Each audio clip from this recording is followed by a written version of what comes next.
Hello everyone, welcome to my channel. In this video we are going to discuss about how to provide the authentication in public key cryptography, okay, or asymmetric encryption process. That means in the public key cryptography every user having the two separate keys. One is a public key and private key. Public key is a shareable key and private key is the secret key. Now suppose if you want to provide the authentication, means anyone can read your data. That means how you can do the encryption process. That means which key can be used for encryption and which key can be used for decryption. As we know that in the public key cryptography, one key can be used for encryption and one more key can be used for decryption. So now which key can be used for encryption to provide the authentication? So now come to here. This is the given source message. Now in this message we are going to do that encryption. Okay, so remember that in this communication everyone know that what is a public key of A or public key of B and public key of C. That means how many communication parties are there in the communication. Everyone know that all the public keys of each and everyone, but everyone kept as a secret key as a private key. You have to remember this concept, then it is easy to understand how to provide the authentication. Okay, so now come to here, there is a sender A and there is a receiver B. Now A wants to transmit the data to the B, okay, by providing the authentication. Means now the not only receiver B and C also can decrypt the particular data, D also can decrypt the particular data. As we know that everyone know that what is the public key of A. Okay, now for the decryption everyone know that what is the public key of A.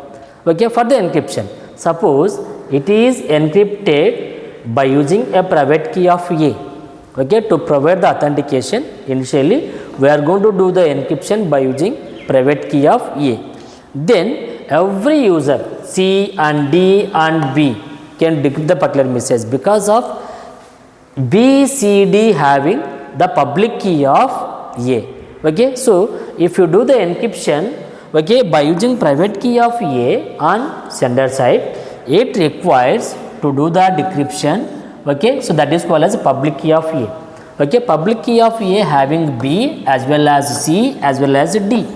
Anyone can decrypt the particular message by using public key of A. This is how we can provide the authentication. Means finally I conclude that suppose if you want to provide the authentication for the transmission of data in the public key cryptography, we are going to do the encryption by using private key of sender. Okay, if you do the encryption by using private key of sender, now anyone can decrypt the particular data by using public key of A because of all the user have the public key of A. This is the how we can provide the authentication by using private key in the public key cryptography. And next one is, now we are going to provide that how to provide the confidentiality, okay, in the public key cryptography. Again, now let us see here. So now that means confidentiality means only sender and receiver only can decrypt the particular data. Okay, so only sender and receiver know that what is their secret key. That means suppose take the message and it is encrypted by using public key of B. That means the sender wants to transmit the data to receiver B only. Okay, so now that is the sender wants to transmit the particular data to the only receiver B. Okay, so that's why where it is encrypted by using public key of B. Suppose if the sender A wants to transmit the data to the that is called as receiver C confidentially. Okay, now it is encrypted by using public key of C, because if you do the encryption by using public key, then it requires private key of the particular person, okay, for the decryption. Okay, so that is the simple concept here. If you do the encryption by using public key, it requires the private key to the decryption. Okay, that is A wants to transmit the data to the B. Now you can take that public key of B and do the encryption. Now the B received the data and having the private key of B, now it is decrypted by using the private key of B. So private key having only person B. Okay, so that is the private key is not available at the C or either D or either E. Okay. So whoever can receive the particular data, if the data is encrypted by using a public key, that person only can decrypt the particular data here. Okay. To provide the confidentiality, now we are going to do the encryption by using public key of particular receiver. Then only it is decrypted by using private key of receiver. Okay. So remember this. Suppose if we want to provide the authentication, we need to do the decryption. We need to do the encryption by using a private key of particular sender. If we want to provide the confidentiality, where we are going to do the encryption by using a receiver's public key, because of everyone know that what is a public keys in this communication. Okay. Finally I conclude that to provide the authentication, where we are going to do the encryption by using a private key of particular sender, and it is decrypted by using public key of sender. And suppose if we want to provide the confidentiality, okay, in the public key cryptography, we need to take that receiver's public key and it is encrypted by using receiver's public key, and for this one, okay, to decrypt the particular data, he has a private key.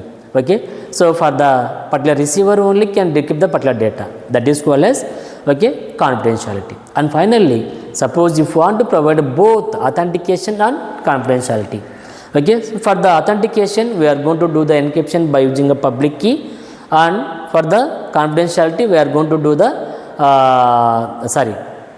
for the authentication, we are going to do the encryption is private key, and for the confidentiality, where we are going to do the public key of receiver. So that can be do the encryption, and for the decryption, we are going to do that public key as well as private key. Okay. Now here we are going to provide that both authentication plus confidentiality. Okay. So initially we are going to provide the authentication by using private key of A, and then it is encrypted by using public key of A, because of, so if you do the encryption by using private key of A, it requires public key of particular A only. Okay. If you do the encryption by using public key of B, it requires private key of A. So that is both authentication plus confidentiality can be provided here. Okay. So that is called as public key of B, private key of B. Okay. To decrypt the particular message, finally we have to provide that both authentication as well as confidentiality. Okay. This is the simple introduction about how we can provide the authentication and confidentiality in the public key cryptography. Thank you everyone. If you have any doubts, please post your queries through the comment box.